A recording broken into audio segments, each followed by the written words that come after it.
Good morning, dear friends, Dharma friends, friends on the journey. Can you hear me? Yes. Hello Yes. to those of you on Facebook and YouTube. Oh, you have a chair.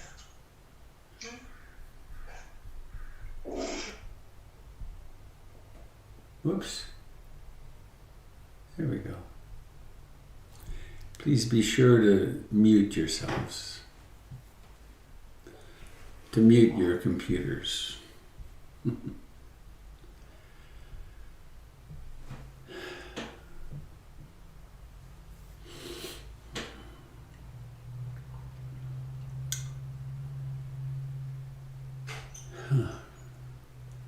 I'm Robert Beatty. I'm coming to you today from a beautiful little house in Beaverton that was built thanks to all of your generosity. I have a nice, I think I can find it quickly here. My dear friend Larry Thornton Jones. And the floor is in.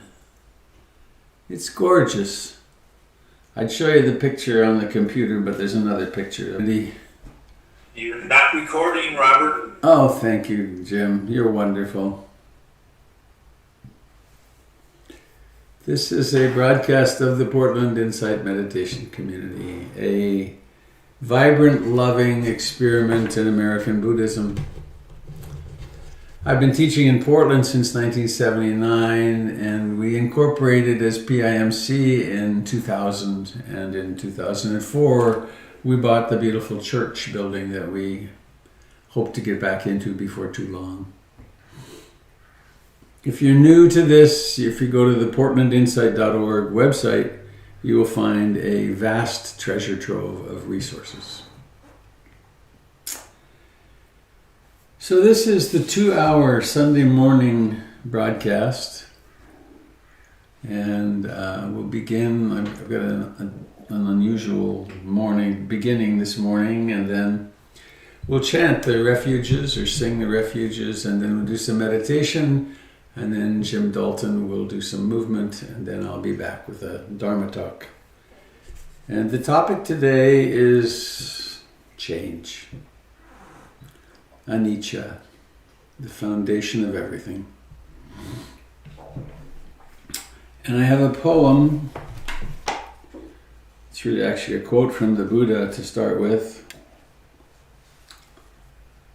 Where did they go? Here it is.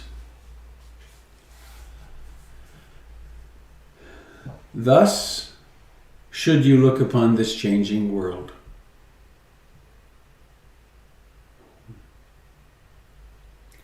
All component things are impermanent. All component things are subject to dissolution. See all of this world as a star at dawn, a bubble in a stream, a flash of lightning in a summer cloud, a flickering lamp, a phantom, and a dream.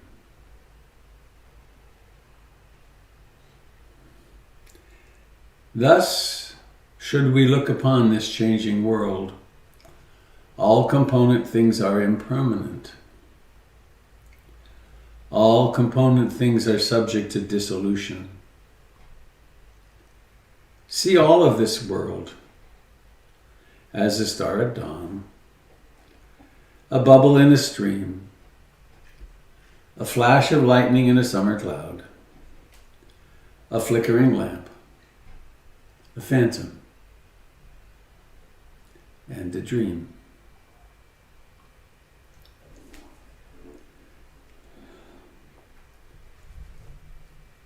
As my life, Robert speaking here, as my life has gone on and years have passed, things have changed, people have come and gone. The truth of this is becoming more and more evident. A few months ago I had an aneurysm, a surgery on my brain. That was very convincing. And I'm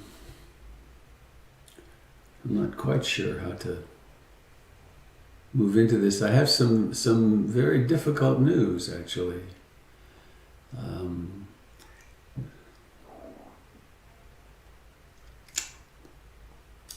Makes me quite sad. Some of you know my dear friend Luna Jaffe. She's been here with us on the broadcasts. She sent this out on YouTube this morning, Facebook, and I'm going to share a picture with it.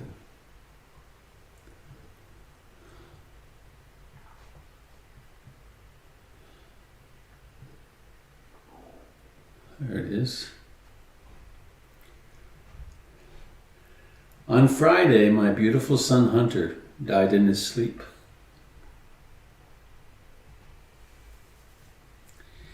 He was 21. I am lost and have no words. There is a hole in my heart so wide and vast and bleeding. I am posting because I want my community to know what Amy and Tony and I are going through. I know it's hard to know what to say. I can't take it if another person says, I'm sorry for your loss. Here's what you can do. Light a candle, send us your love and prayers and letters. Hold us in your hearts. Thank you for understanding. This picture was taken a week before he died.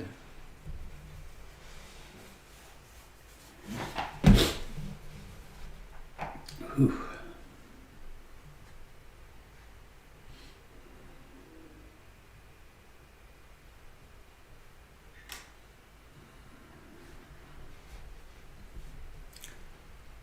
Thus should we look upon this changing world. All component things are impermanent. All component things are subject to dissolution. See all of this world as a star at dawn, a bubble in a stream, a flash of lightning in a summer cloud, a flickering lamp, a phantom, and a dream.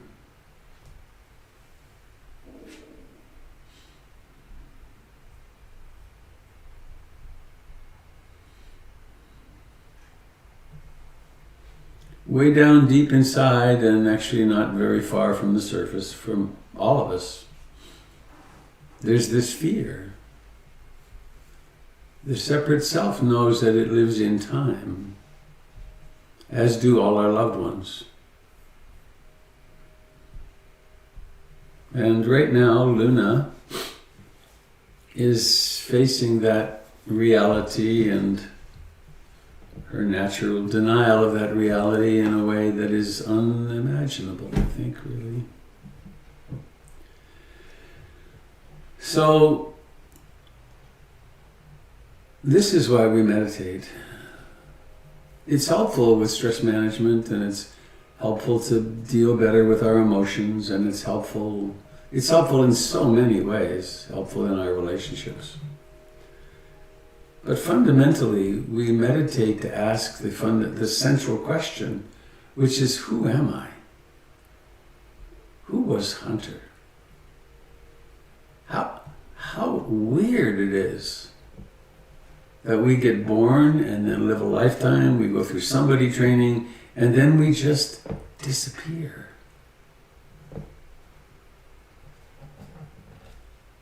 And all the religions have interesting and sometimes comforting stories about what happens after death. But I don't know. What I do know is that when people die, they disappear. So it makes the moments when we can be with each other really precious. And the more we know this to be true, the more precious they become. Or the more our denial of their preciousness falls away.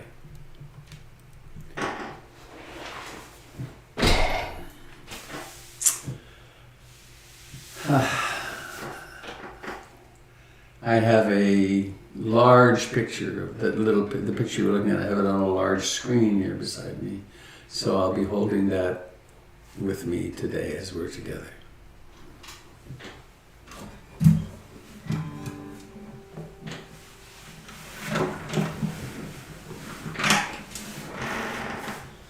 So,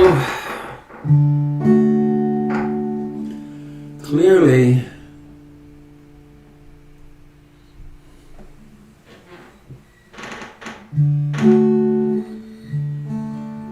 much as we love them, taking refuge in our children is madness.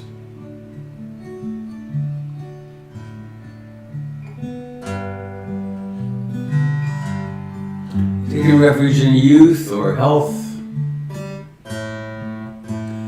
taking refuge in political stability.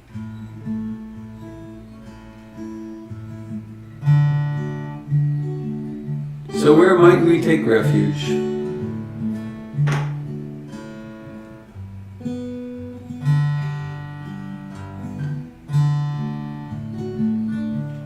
I take refuge in the Buddha, the one who shows me the way in this life. Namo Buddhaya, Namo Buddhaya, Namo Buddhaya.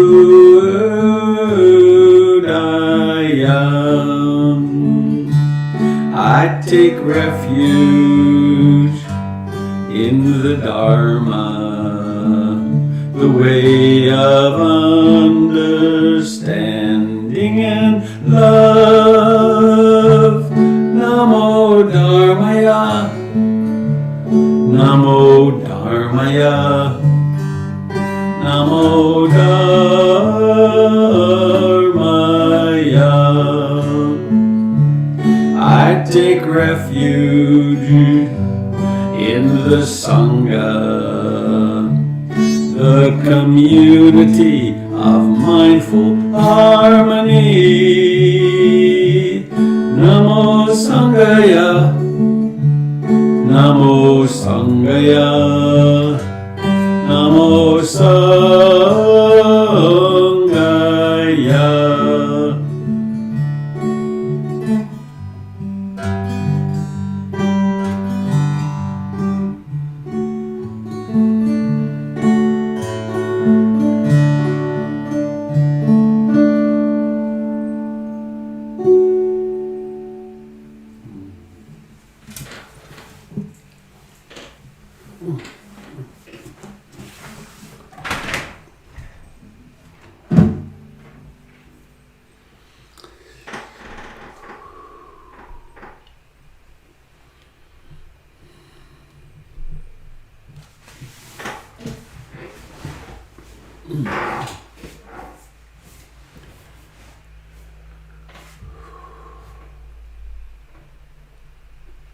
As I understand the path of the Dharma, the diminution of suffering, the extinction of suffering, arises from the realization of what we are not.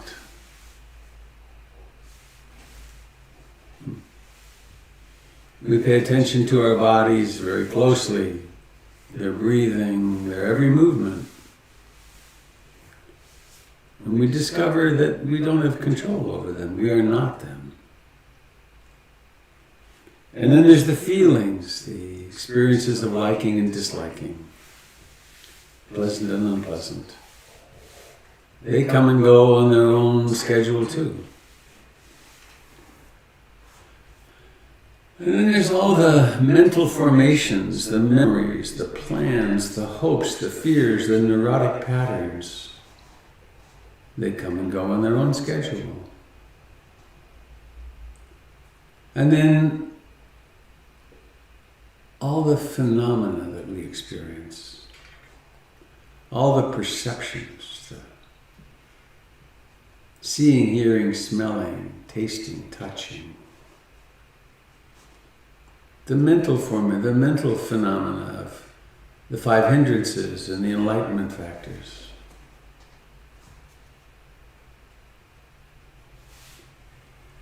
And through becoming more and more conscious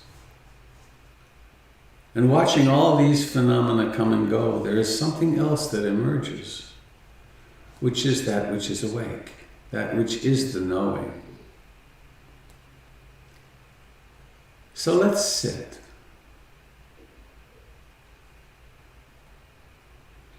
This is an ancient practice.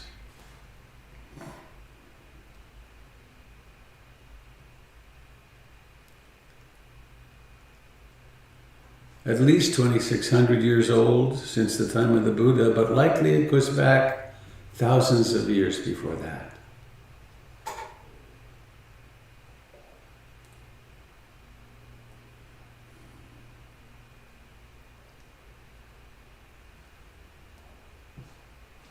And each of us is of utmost importance, in that each of us is the cutting edge, the leading edge of consciousness evolution on the planet Earth.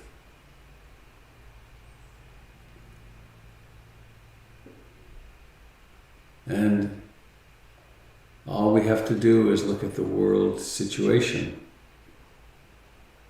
to realize that it really is time for this evolutionary leap. And if we don't make it, we're doomed. So here we are, blessed with the teachings, blessed with this amazing technology. And so we'll sit together.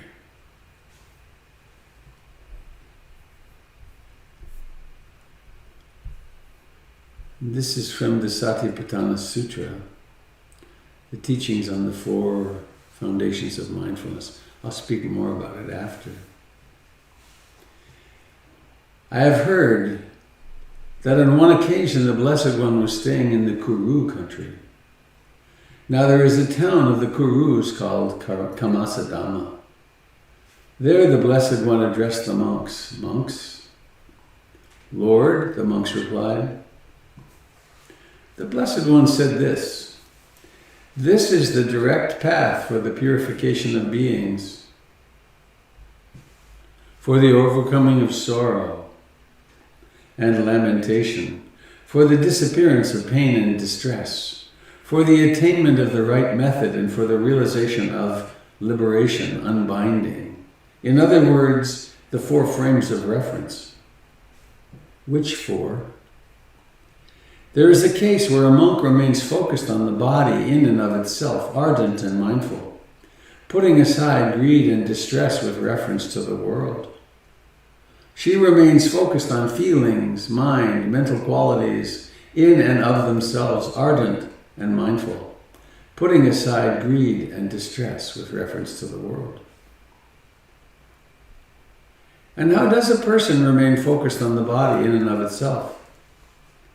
There is the case where a monk, a person, having gone to the wilderness, to the shade of a tree, to an empty building, sits down, folding their legs crosswise, holding the body erect and setting mindfulness to the fore. Always mindful, they breathe in. Mindful, they breathe out. Breathing in long, they discern, I'm breathing in long. Or breathing out long, they discern, I'm breathing out long. Or breathing in short, they discern, I'm breathing in short. Or breathing out short, they discern, I'm breathing out short. They train themselves. I will breathe in sensitive to the entire body. They train themselves. I will breathe out sensitive to the entire body. They train themselves. I will breathe in calming bodily fabrication. They train themselves. I will breathe out calming bodily fabrication. Just as a skilled turner or his apprentice, when making a long turn, discerns I'm making a long turn, or when making a short turn, discerns I'm making a short turn. In the same way, the person, when breathing in long, discerns, and so it goes on. We pay attention diligently, lovingly, kindly, to the fact of breathing in and breathing out.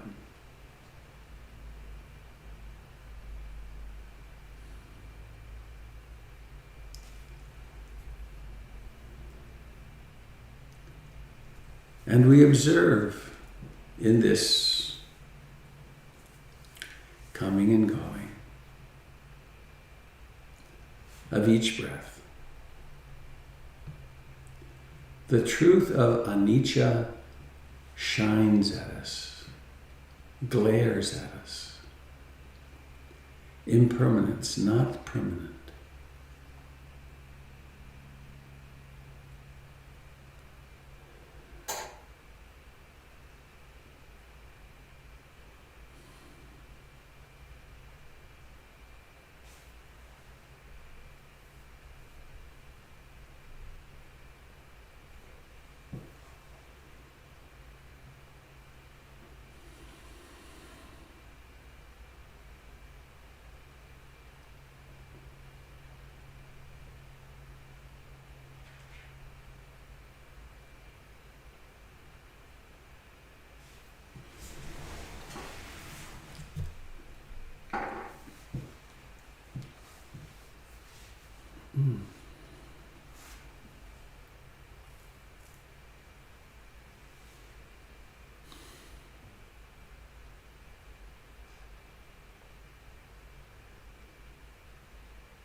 This practice is one of remembering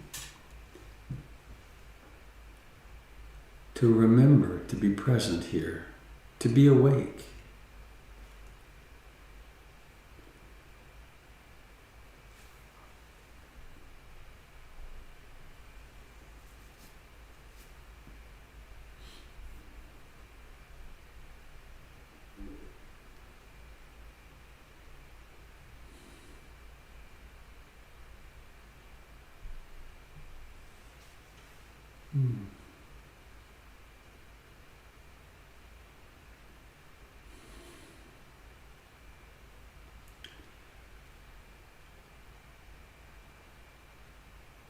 This mystery of awareness that we take for granted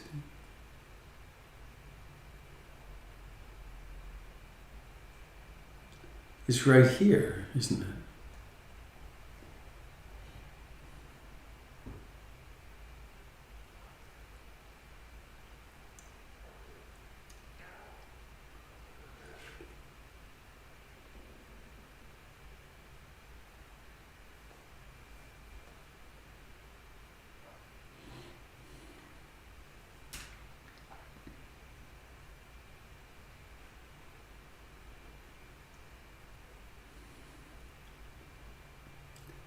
And we attend to, we embrace the actual sensations of breathing in and breathing out.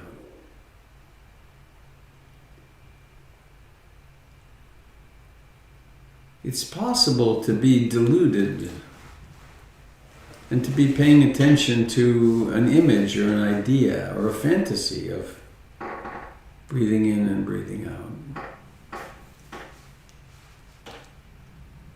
Instead, we are practicing bare attention.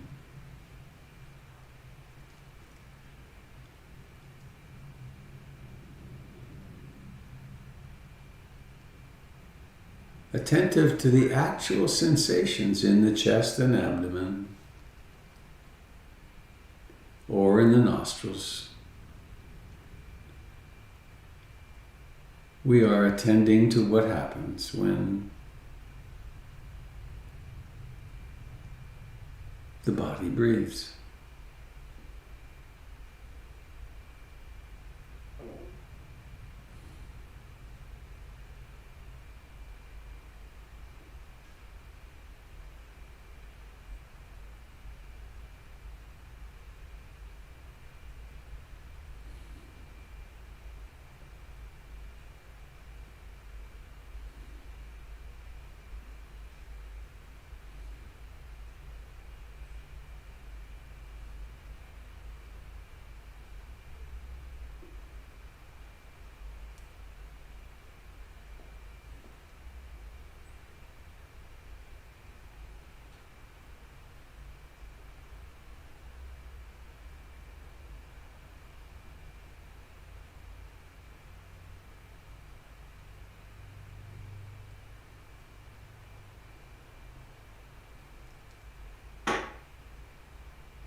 The mind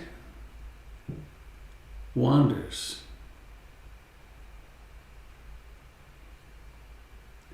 The hindrances may manifest themselves. Desires may blossom. Disliking may blossom. Restlessness and agitation. Sloth and torpor, dullness. Doubt. Emotions.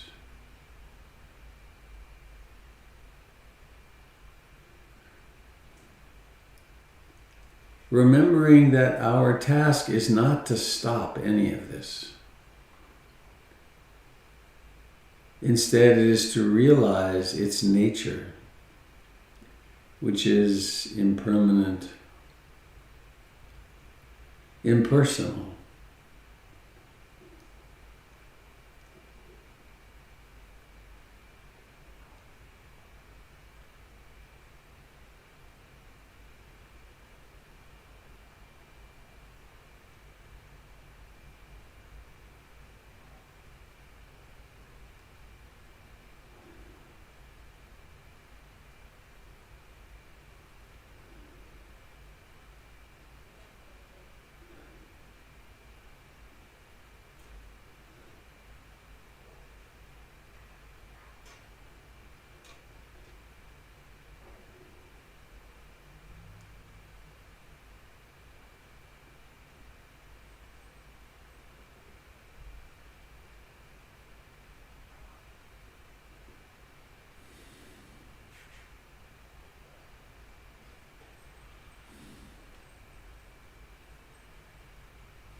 The breathing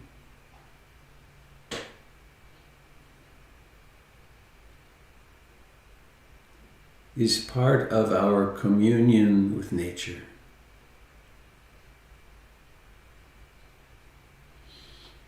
We are not separate, ultimately, from the trees or the plankton. For a little while, a span of a few years, we borrow from the earth to fabricate a body. we share in the air along with all other living creatures.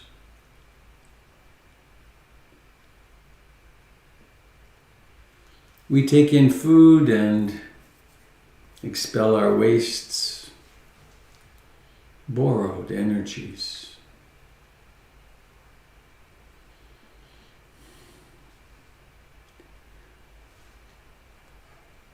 You are the living earth sitting here, conscious.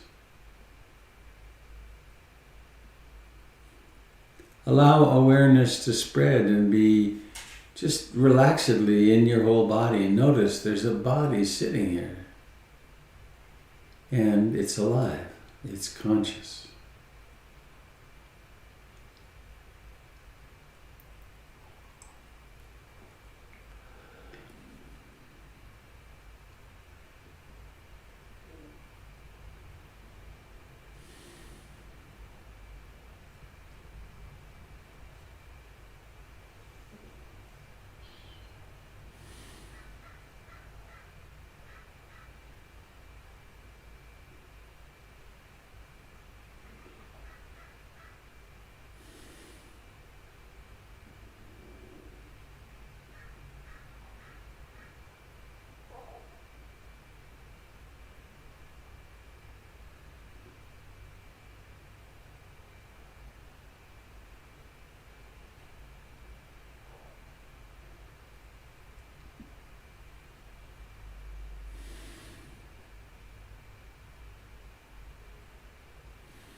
we fall into trance.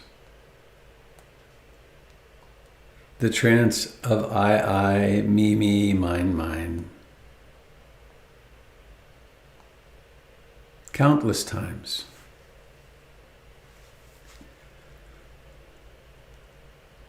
And then we wake up.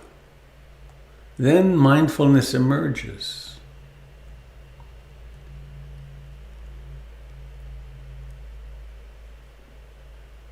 And we cultivate that awakeness, that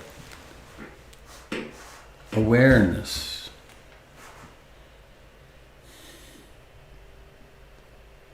We use mindfulness of breathing as a strategy. And over time, with the 4 foundations of mindfulness, we learn to be in that same place of non-judgmental observation with the entirety of the human experience. With our greatest joys and happinesses and successes, and our times of extraordinary anguish and grief and loss and anger and hopelessness and despair.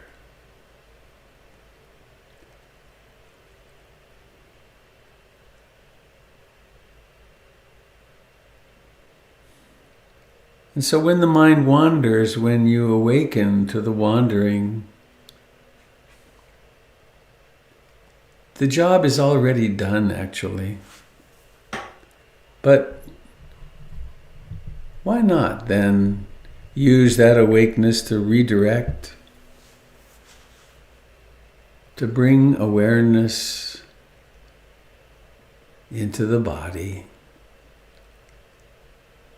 observing this as a short breath or a long breath, or a smooth breath or a jerky breath, or this breath exactly as it is.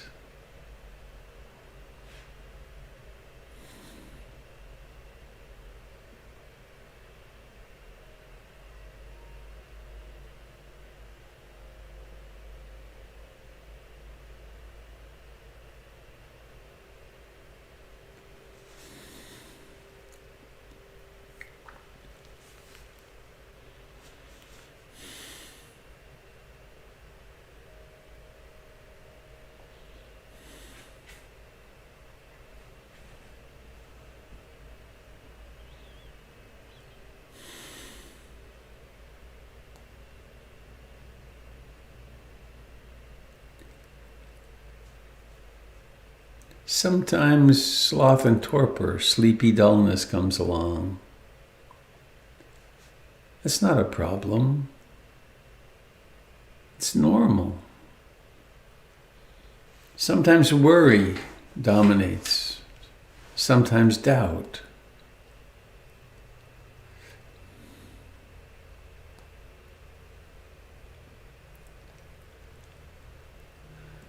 These are the inhabitants of the human mind. They are the substance from which we awaken. We cultivate our awakening.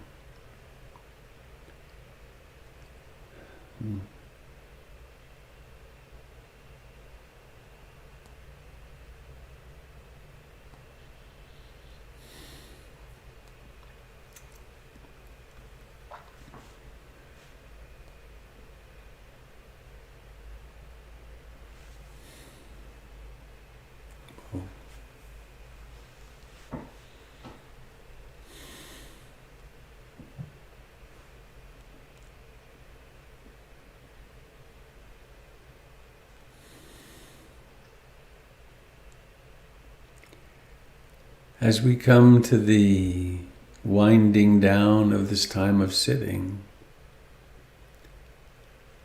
take a moment, please, now to feel where the body touches the floor or the cushion.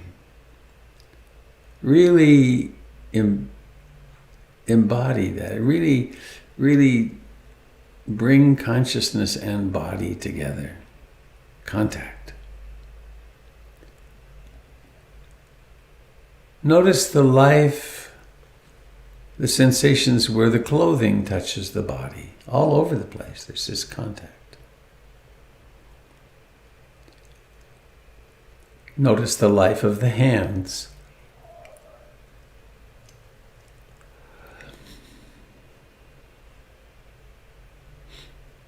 Of the breathing in and breathing out. The life of the face.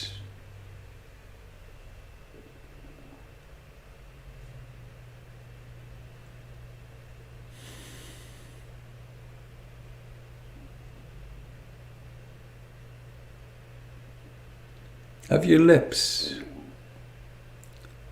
Maybe take a moment to lick your lips. Notice the tongue, so agile. Or let the tongue touch the roof of the mouth.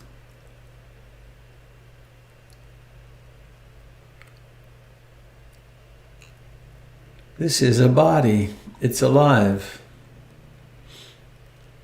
Notice the life in the eyes.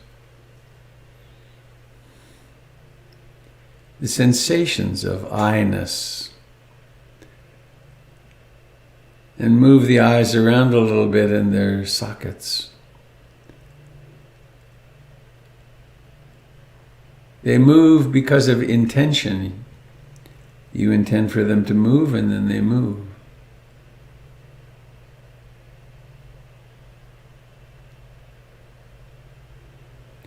All true when we are alive. And now bringing attention into the eyes and into the mind with the intention to open the eyes and notice that it has a little effort to it. And then letting them open and seeing.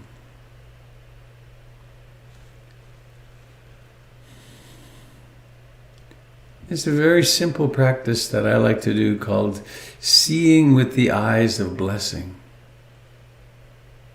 Seeing with the eyes of gratitude, seeing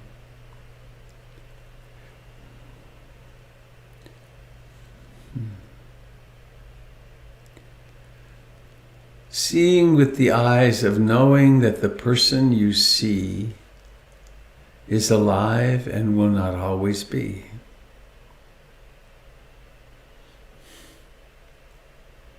It is a remarkable capacity to make love happen, to see the beauty in each other. As Luna learned with her amazing son Hunter,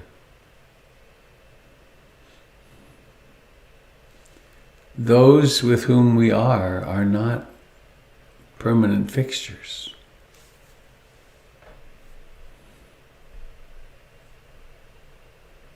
So, how wonderful that you grace my screen.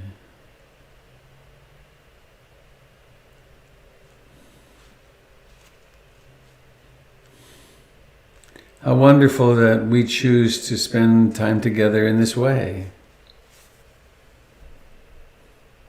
No better way, I don't think.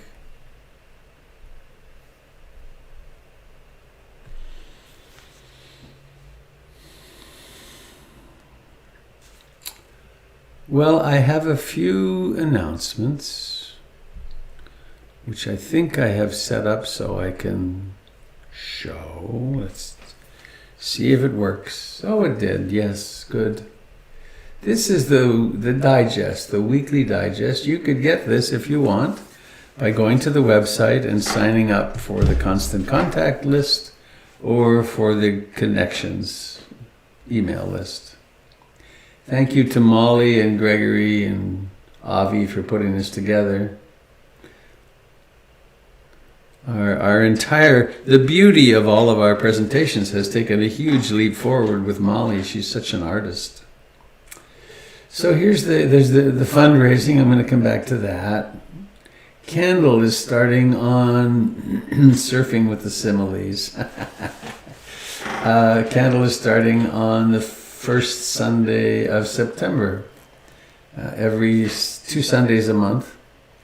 Kendall spent a long time, decades, with Kamala and Stephen, very famous teachers in Maui. And she has really a lot of understanding of the Pali Canon, so she's going to be introducing that through the similes.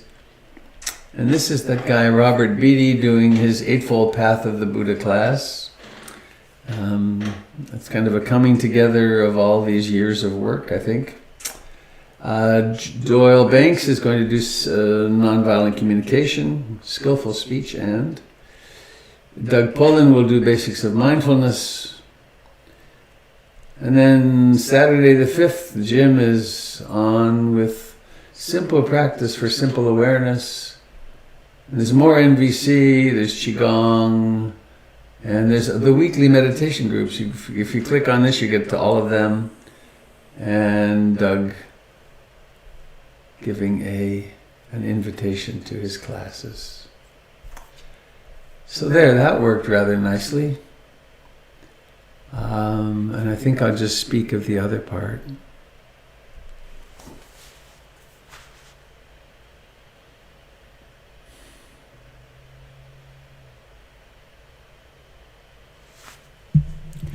I feel really sobered with this news of Luna's grief, Hunter's vanishing. It's a poem, a little two-liner from, I think it's Rumi. Inside the great mystery that is, we never really own anything. So what is this strange competition we feel then, before we go one at a time through the same gate? Inside the great mystery that is, we never really own anything. So what is this strange competition we feel before we go one at a time through the same gate? Clutching to things. We think things are going to make us secure, and they can make us comfortable to a degree. But no thing is ours, not even our bodies. And the practice of generosity, the practice of dana as it's called in Asia, in Pali language, the practice of dana brings us into reality. It brings us into accord with the way things are. Jennifer, my dear wife, discovered by nothing, and we've had a steady stream. It's a Facebook offshoot that you can go online and you can offer things that you have, and also ask for things. And stuff has been flying out of here like crazy. It's amazing. The whole backyard is cleaned up. And she asks me, "What about this? Can I get rid of this?" And several times she's like, "No, I like that." And then, when's the last time I used it? Maybe I never used it. And then she puts it on the giveaway place. And people come and they are so delighted. It was actually yesterday, a woman came. This is kind of sad. No explanation, but her 8-year-old daughter is moving somewhere else in the country to live with her father. And so this woman wanted to take her little girl to the beach and have fires on 2 nights. And she put this on, and we have a little wood pile, and so she came over, and I helped her load her car with enough wood for a couple of good solid fires. And then I was picking tomatoes in our garden. It's just voluminous with tomatoes now. And so I got to give her some tomatoes, and it felt so good. So this is the practice of generosity, and it's part of spiritual practice. It's not an add-on. It isn't like meditation is the real thing, and then generosity is a support, but it's also super important. So, that all said, PIMC, we're doing perhaps once a year. We planned on it for twice a year, but a fundraising push right now with the request that if you are not already, that you become a monthly donor. It's very easy. You go online and click a few buttons, and from the smallest to the greatest contribution, it really helps. I've heard all these things said, but it's really true. And so we're hoping to increase the number of people doing monthly giving significantly, and also for those who are giving monthly, if it's possible, if it's within your means and would feel good, to increase those contributions. So that's probably plenty.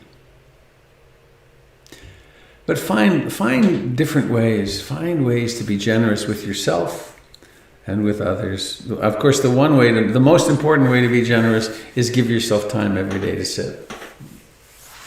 Because without that, we get lost in our craziness. It's true for me. So Jim, I've lost you here. Where are you? Whoops, wrong. Oh yes, there we go. There you are. Would you like to do some movement with the group, sir? Let's do some movement. That's a great idea.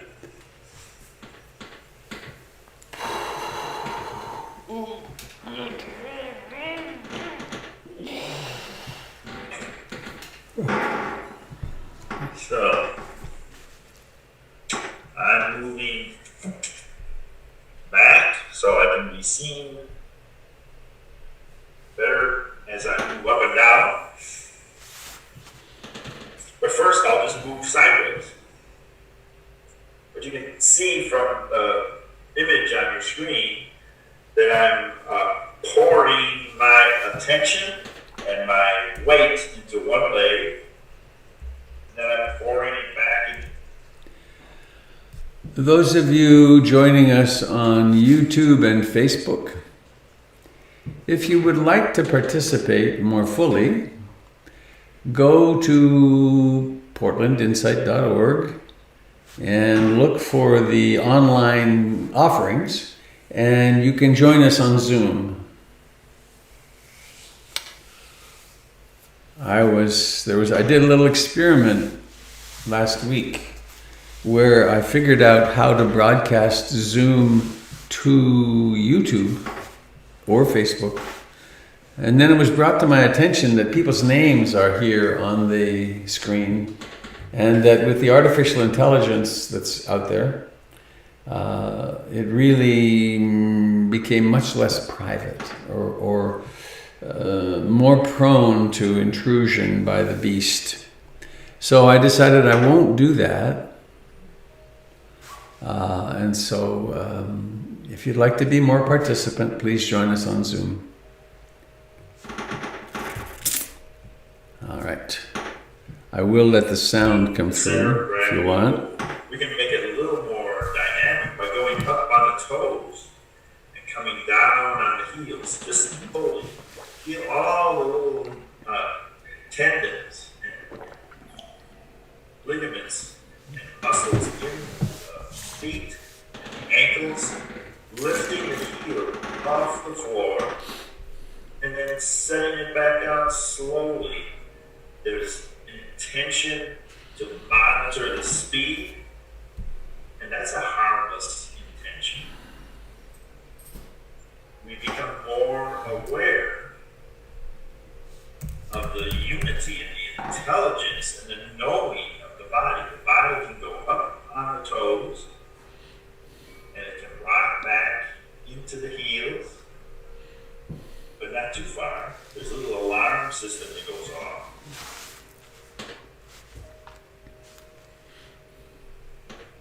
And we can sink and rise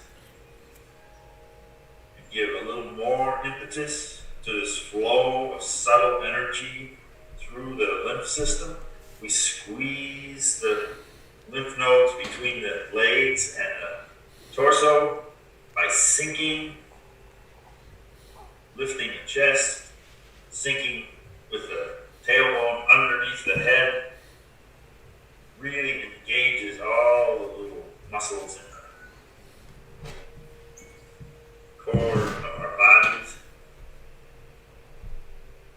next time we sink, let's raise our hands. So our arms are rising while our center of gravity is falling. And as we push the hands down, we lift the center of gravity. We have this subtle awareness of two different directions. Lifting the arms, lifting the center of gravity, sinking into the knees while the arms lift, straightening the knees while the arms sink. Why do we do that? It feels good for the mind to be concentrated on harmless activity. It's not only harmless, it's actually healing activity. We're opening the lymph nodes in the shoulders, making armpits, while we're squeezing the ones below, and then we relax the upper ones, the shoulders, open the lower ones and the legs. We have this alternating current, so to speak, lifting and rising, reaching across. We're cloud hands, an image in the mind. Create an image. It starts now moving a cloud across the sky. Then we reposition the hands. New image starts now. A cloud moving across the sky with a shadow underneath.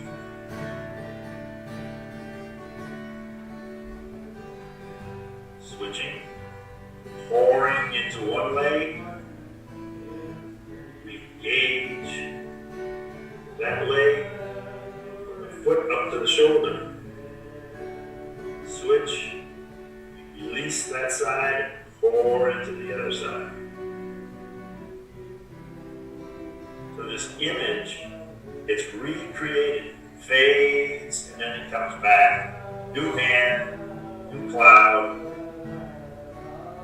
It has a duration, it has a life, there's a journey, and then the journey ends.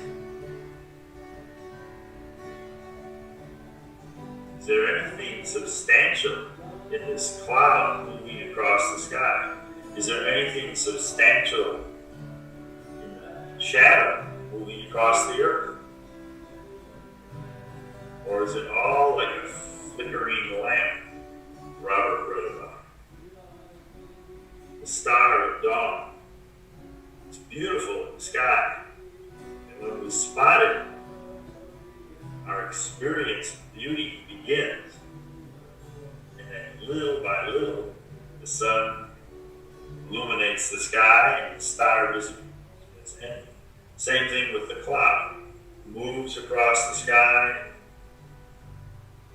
then it disappears. A new one appears as a journey. We can feel the pouring, we can feel the extension of our arms.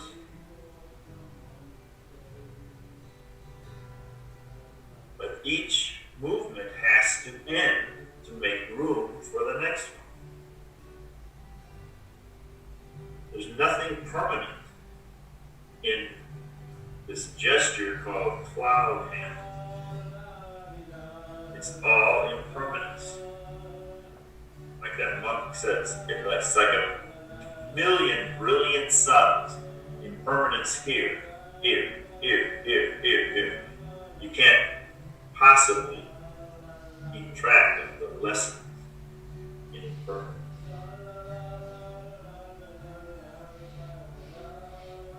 And all the time, the breath comes, the breath goes. We feel no drag, no intensity to hold the breath. We just let it flow, and it lifts our arms. And then it guides the relaxing, letting go, riding the breath down, riding the breath up. Harmless intention. Harmless intention.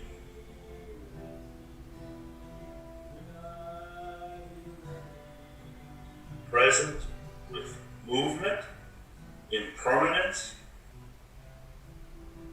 and intelligence, knowing where our hands are, knowing where they're moving, always moving to a new something, always opening to a new experience, breathing in and release.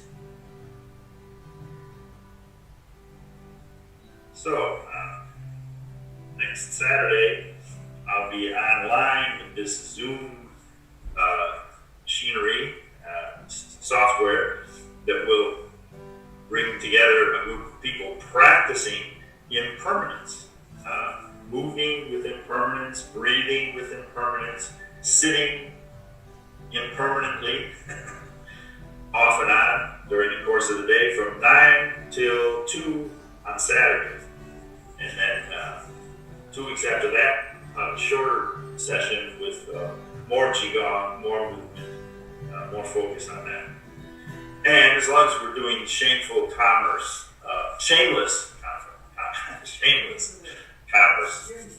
Monday I'm returning to the weekly schedule.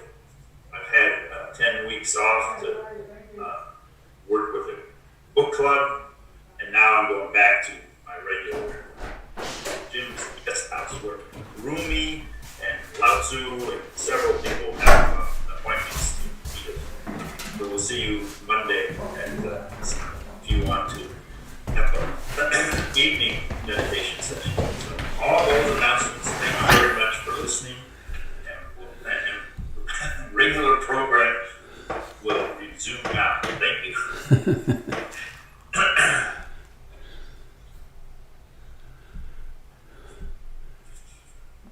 You're part of the regular programming, Jim. Okay. I'm the irregular regular.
While Jim was teaching, I went out into my backyard and took my guitar and played and sang a little bit. Helps with feeling things. And while I was out there, I looked back at my gorgeous little house, which started with an idea. Alicia, somewhere here on the screen, had the idea, and she mentioned it to Jim, and I dismissed it immediately, thinking that's absurd. And the idea to create a GoFundMe site and to fund a little house so that I didn't need to stay in the tent through the winter. And by way of thank you, I want to show you a little slideshow. Some of you've seen this already, but it's a little glimpse of this process that's been so remarkable. So many caring people, all the way from the idea to the fundraising to the installation and to where we are now. All that's left is to put, I forget what they call it, the surrounds around the windows and around the floor and around the door, and then it's really done. So here's the tent, which served very well. And this was the one day I tried doing it outdoors, which was not a good idea because it rained and I had to run. And here's the tough shed. Two fellows came and they knew what they were doing. They've done hundreds of them. And very quickly turned to this. And then the interior, it's all beautifully insulated. Oh, well, look at that.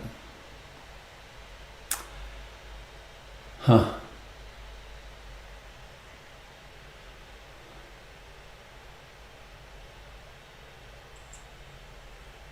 Francine, thank you. I was blocking on the name. Back to Francine. Francine, who's a master gardener, brought all these beautiful plants, and they're surviving. I'm keeping them well watered, and she brought a fellow who's a master stonesmith who created this lovely landing. I pause every time on the way in and take a breath on the stone step. Thank you, Francine. And then Mish, the painter extraordinaire and muralist, who did the painting of the walls and the sheetrock, for that matter, put the sheetrock in. She also made this, the Buddha Broadcasting Network, which is at the entrance. It's right here. So this is where I am right now. I'm behind this computer over here. And this is what it looked like one morning. I don't know. I think that was fog on my camera. It makes it look kind of romantic. There's Buddha, who's in his spot over in the corner. And this is where I am right now. This is what it looks like from where I sit. And this was yesterday. My dear friend Larry Thornton Jones came over and helped me install this vinyl floor that looks really like cherry wood. It's quite remarkable. And there he is outside. We've been really close friends for, 30 years or so. So, thank you, dear wonderful people, for your generosity to make this possible. And it's really cool. It's great. It's warm, actually. I have a heater here. It's wonderful to have a place to broadcast from. It's also wonderful to have a place to practice in. We have a little tiny house, and it's, for me to have my own space like this is really fantastic. Quite a gift.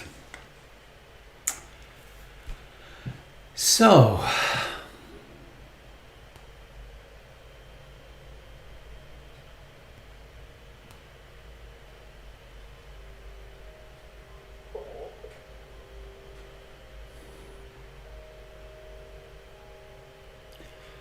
Sabe Sankara Anicca, said the Buddha. All conditioned phenomena are impermanent.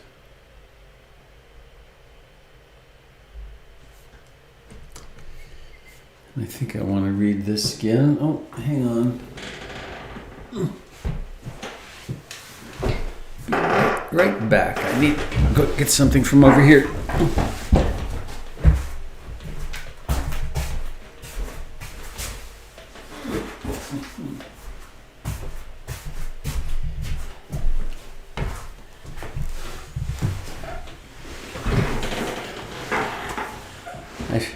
I forget to mention the book that I wrote with Laura Musikansky's help.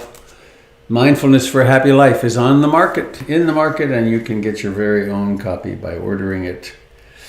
The poem I'm going to read is here in this book. Let's see if I find it. Well, I have it on my iPad. I'd maybe go there. Oh. Yeah. Page 60, chapter 5, The Eightfold Path. Oh, Eightfold Path. There's an idea. This is a poem by Jennifer Wellwood. Many of you, if you've been around for a while, you've heard it. It's one of my stalwart poems. It's a poem. It's a poem for a day like when you hear your friend's son has died. My friends, let's grow up. Let's stop pretending we don't know the deal here. Or if we truly haven't noticed, let's wake up and notice. Look, everything that can be lost will be lost. It's simple. How could we have missed it for so long? Let us grieve our losses fully like ripe human beings, but please, let's not be so shocked by them. Let's not act so betrayed as though life has broken her secret promise to us. Impermanence is life's only promise to us. And she keeps it with ruthless impeccability.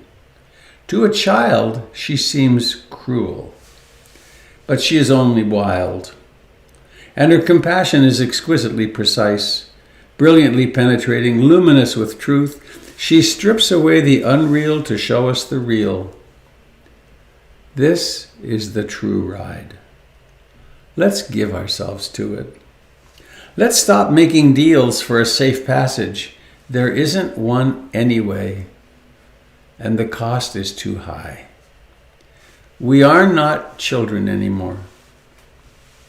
The true human adult gives everything for what cannot be lost. Let's dance the wild dance of no hope. The true human adult gives everything for what cannot be lost.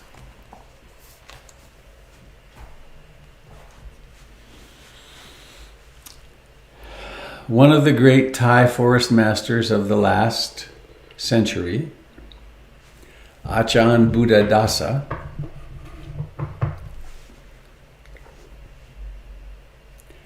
said of impermanence, "The truth of impermanence blazes at us with the brilliance of a million suns. The great miracle is the fact that we don't see it."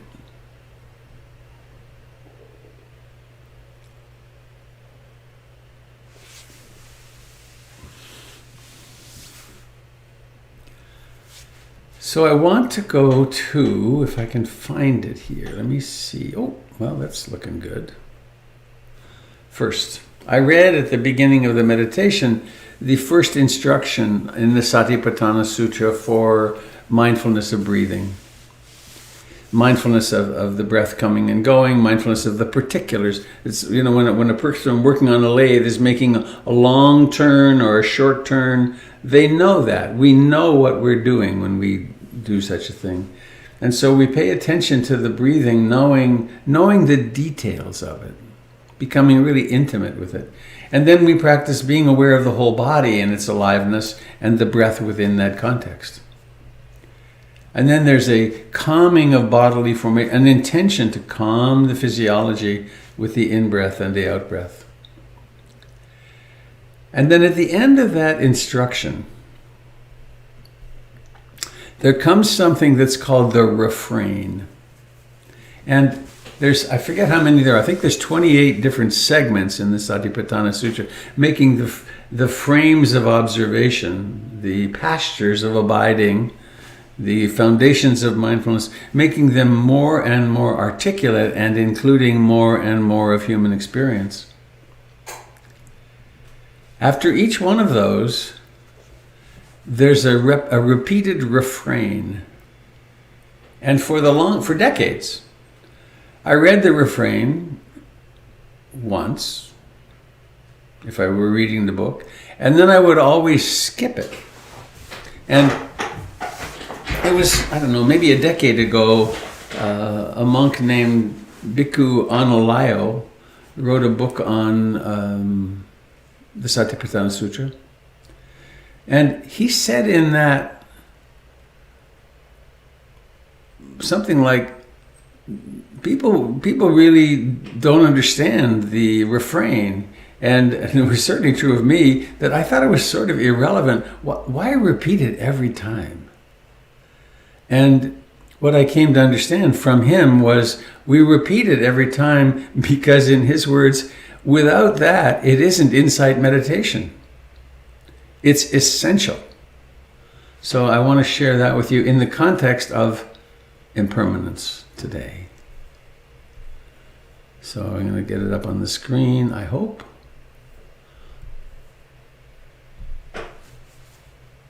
It worked. Let me maximize this. All right. So here's that trains himself on breathe in, sensitive to the entire body, breathing in long, breathing out long, and so on. And then here's the refrain. In this way, they remain focused internally on the body in and of itself, or externally on the body in and of itself, or both internally and externally on the body in and of itself. Or they remain focused on the phenomenon of origination with regard to the body, or the phenomenon of passing away with regard to the body, or the phenomenon of origination and passing away with regard to the body, or their mindfulness that there is a body is maintained to the extent and knowledge of remembrance, and they remain independent, not clinging to anything in the world. This is how a person remains focused on the body in and of itself. And it's this. Well, first I want to say a little bit about this. Focused internally on the body in and of itself, externally on the body in and of itself. It's not interpreted. It's not through filters. It's with bare attention. We're actually attending to the body as an experience. Or, and this is the part I really want to get to, or they remain focused on phenomenon with origination regard to the body, phenomenon of passing away regarding the body, or both. And I'm going to change this. They remain focused on the phenomenon of origination with regard to the body, or passing away with regard to the body, or the phenomenon of origination of passing away with regard to the body. So, coming back to you. It's slightly arcane language, and it's all male pronoun generally, historically. But what is it about that makes this insight meditation?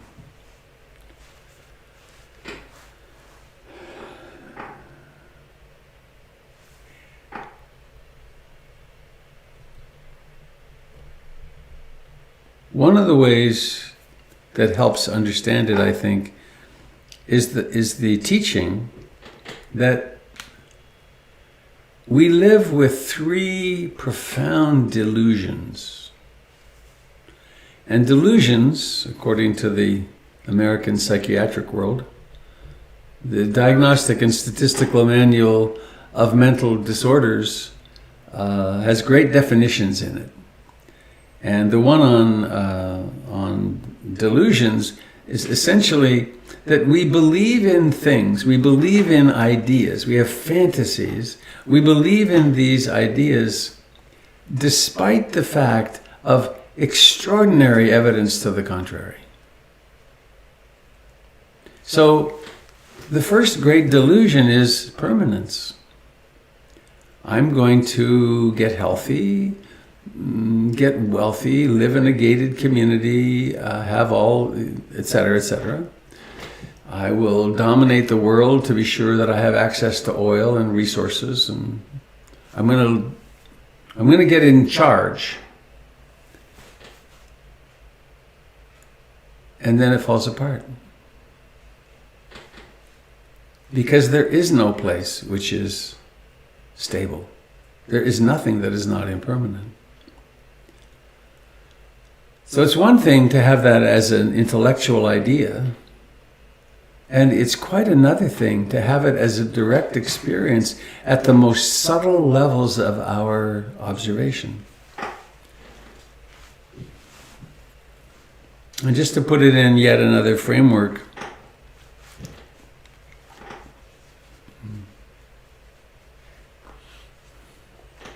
I'm having an image sometime when I'm doing this, and it's easy to do the images so on.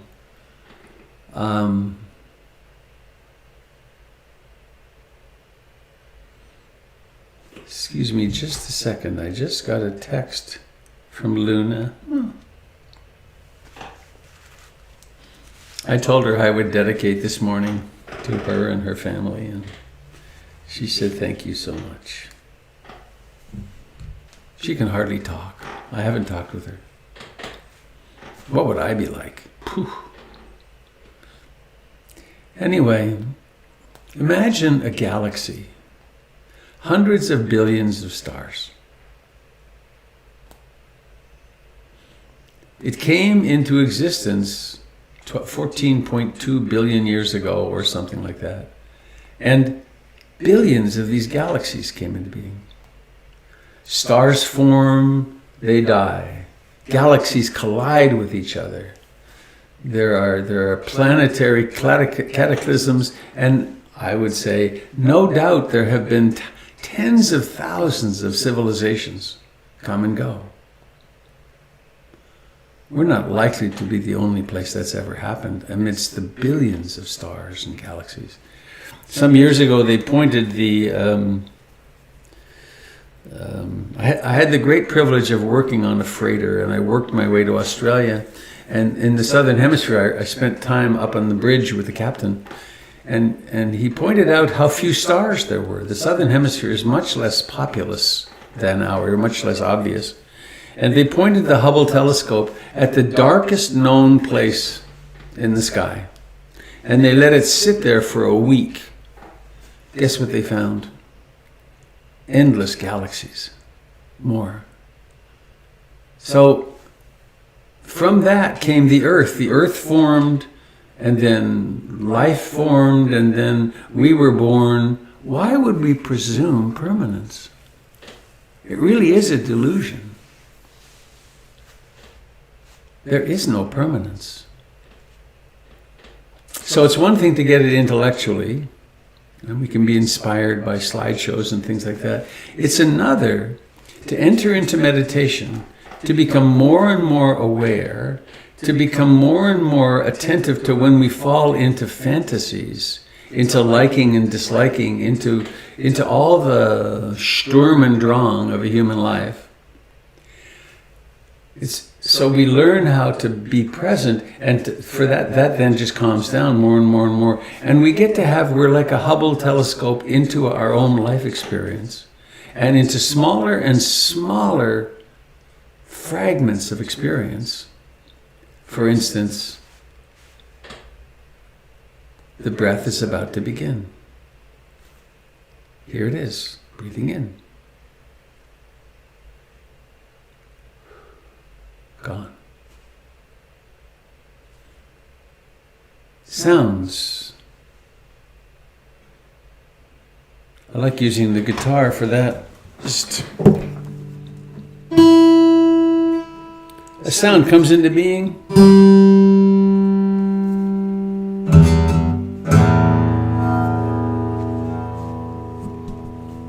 It comes into being, it has a lifetime, and then it disappears. And we develop the capacity to observe this coming into being and disappearing on different sense doors, particularly the mind. It becomes clear, not as a theory, but one is sitting here in pretty much quiet, and then a thought emerges, unbidden, a worried thought of the future, or a remorseful thought of the past, or just a memory of the past, or just a plan that's coming. But what we start noticing, they come into being unbidden. We don't think them, they think themselves. So this phrase here, or they remain focused on the phenomenon of origination with regard to the body, or the phenomenon of passing away with regard to the body, or the phenomenon of origination and passing away with the body, with regard to the body. So we start having a curiosity and a sort of filter, a sort of question that we ask in our meditation and then increasingly in every activity of our lives.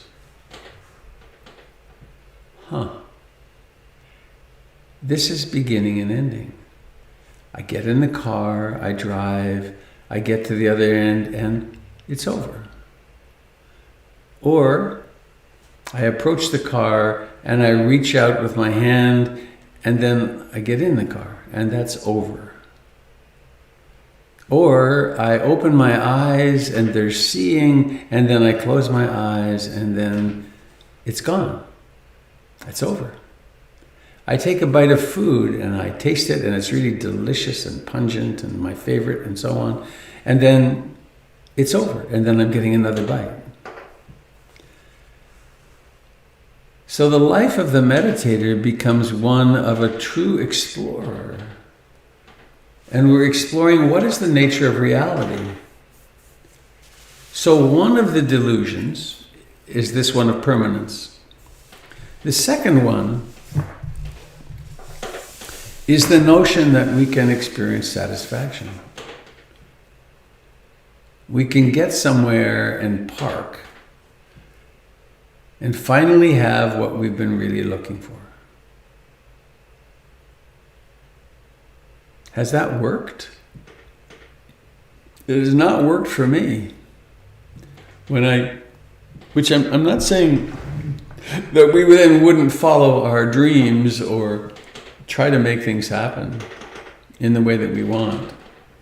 But realizing that, as Ruth Denison put it so beautifully, Dalink, there's always a leak in the canoe. There's always something falling apart. There's always something disappointing. And this doesn't mean that then we become morose about life. In fact, if the more we can awaken to these three characteristics of existence, the more happy we can be, because we realize this is life. This is life, and I'm having a pretty good run with it.